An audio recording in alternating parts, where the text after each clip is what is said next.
up, all my dorks, nerds, geeks, and gamers? It's your host, Ghost here, and you're watching a brand new episode of Dorks Den Movie Minute.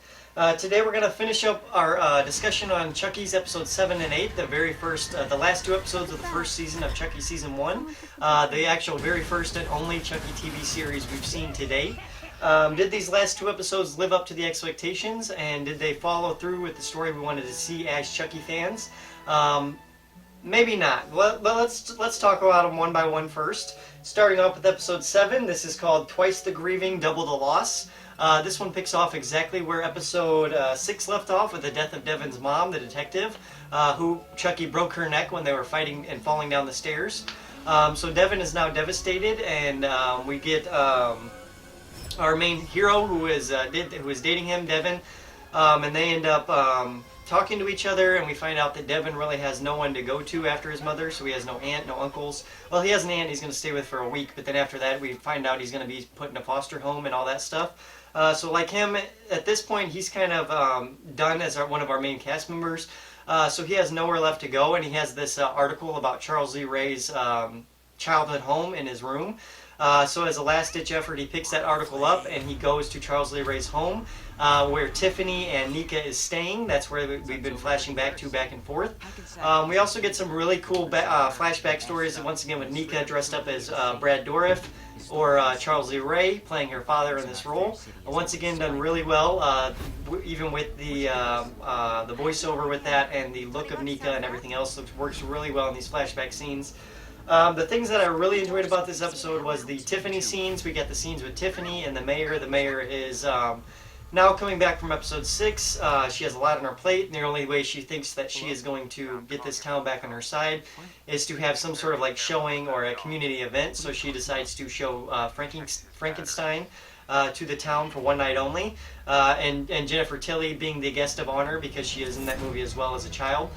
So she ties into this, which brings in Tiffany into the main story with Chucky, who is trying to get one of these kids to commit murder for whatever reason, to transfer his soul into all these multiple dolls. So there's a lot going on in this episode 7 that builds up for episode 8 in the grand finale.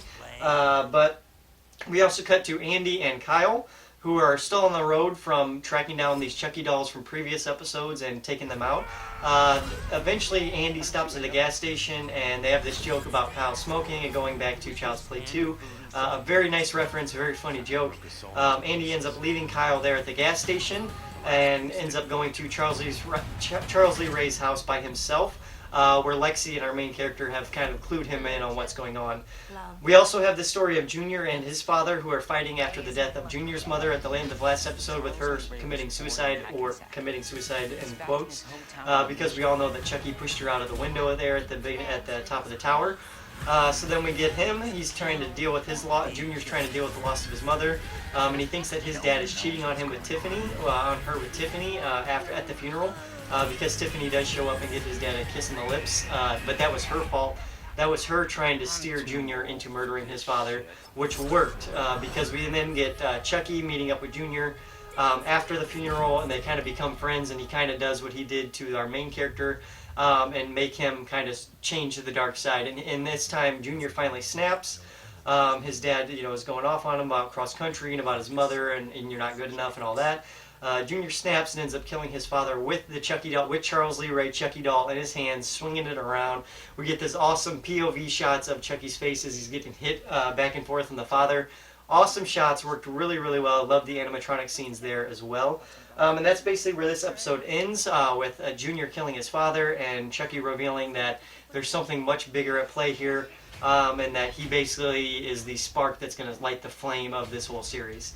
So that was episode 7. Moving on to episode 7, I'm going to give a solid 8 out of 10. A lot of setup for this grand finale, but they did it in an interesting way. I like the animatronic work. I like how Junior's character went through this stuff to finally snap and to get him to the level we needed him to be as a character. So yeah, it worked really well for me personally as a Chucky fan and enjoying this episode. So I give it a solid 8 out of 10. Moving on to episode 8, the grand finale of season 1 of Chucky. This is an affair to disassemble. I can't even say it right, but you know what I'm saying. About dismembering. An affair to dismember. That's what it is. Third time's a charm. But this one starts off with Basically, Chucky revealing at the end of episode that Andy is about to walk into a trap with all these Chucky dolls that are now waking up with Devin inside the house already. But then we cut back to a few minutes before Andy Barkley opens up the front door. We see that Tiffany did set a bomb on the front door to stop Andy from going in the front door. Andy doesn't realize this. He ends up going through the back door and doing what he does. He gets in there and he's trying to question Junior about what's going on. Where's his father at and all this. He's searching through all these things.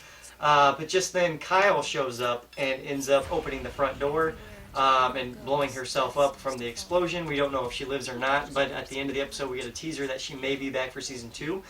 This episode we get a lot of between Tiffany and Chucky, who are always constantly fighting with each other, but this time Tiffany basically knows she's got the upper hand and that Chucky needs her, and it's also dealing with the fact that Nika and Tiffany still want to be together. Well, Tiffany still wants Nika, even though Nika really just wants to be free again and be out of this whole situation with Charles Lee Ray and Tiffany and all this other craziness going on.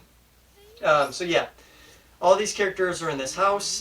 Devin's there, Junior's there, Chucky's there, Tiffany's there. Andy Barkley's there and Kyle's there, and then Lexi and Jake, our two main heroes, are actually trying to make their way there to get to Devin, and they're fighting their own Chucky dolls. We also get this really cool scene of him choking this Chucky doll out and his eyes kind of pop out of the Chucky doll. Very awesome, very visceral, worked really well. Other thing I gotta say is I really enjoy this younger cast. I love the three characters of Devin, Lexi, and then Will. They work really well together. They play off each other really well.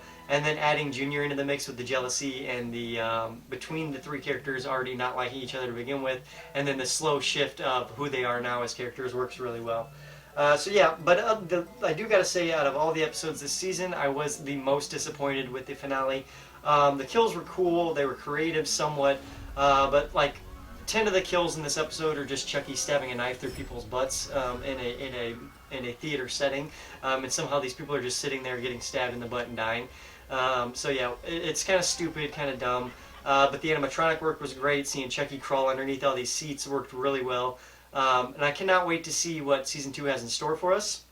We are left on a cliffhanger. We know that Chucky did get his soul into all these dolls, but we know there's a truck there that is going to be delivered to different states around the country, or different children around the country. But we also know that Andy Barkley showed up from that explosion at the house, and he ends up commandeering that truck with all the Chucky dolls in it. So we have no idea where that's going to be, but we do know that Tiffany the doll, who is actually, it's the body of Tiffany the doll, but it's the soul of Jennifer Tilly, because Tiffany is inside of Jennifer Tilly's body.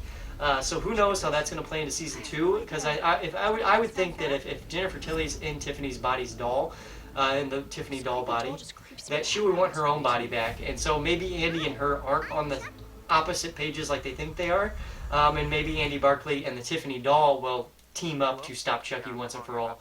So that'll be a very cool thing to see in season 2.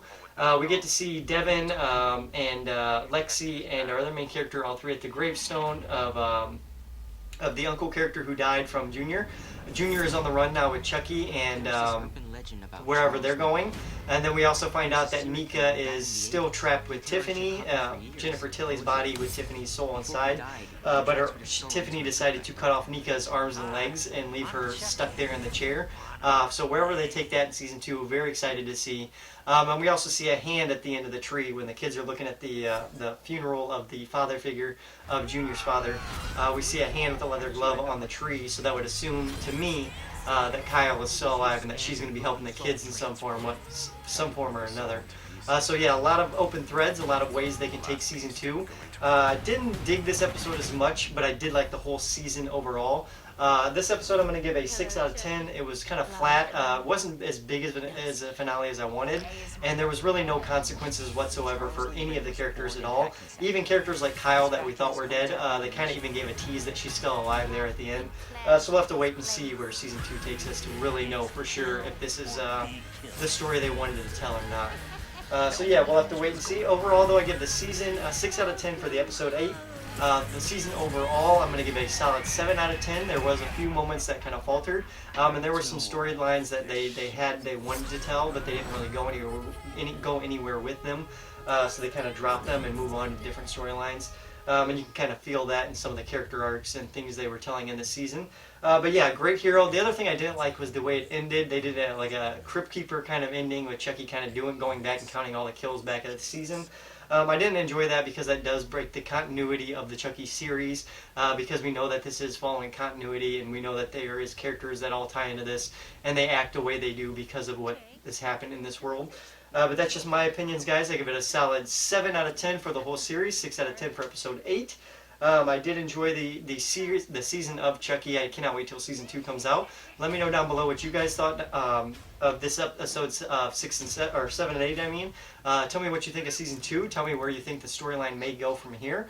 Let me know down below. Make sure you like, subscribe, and share. And as always, guys, keep it right here on Dorks Den. I've been your host, Ghost. Adios.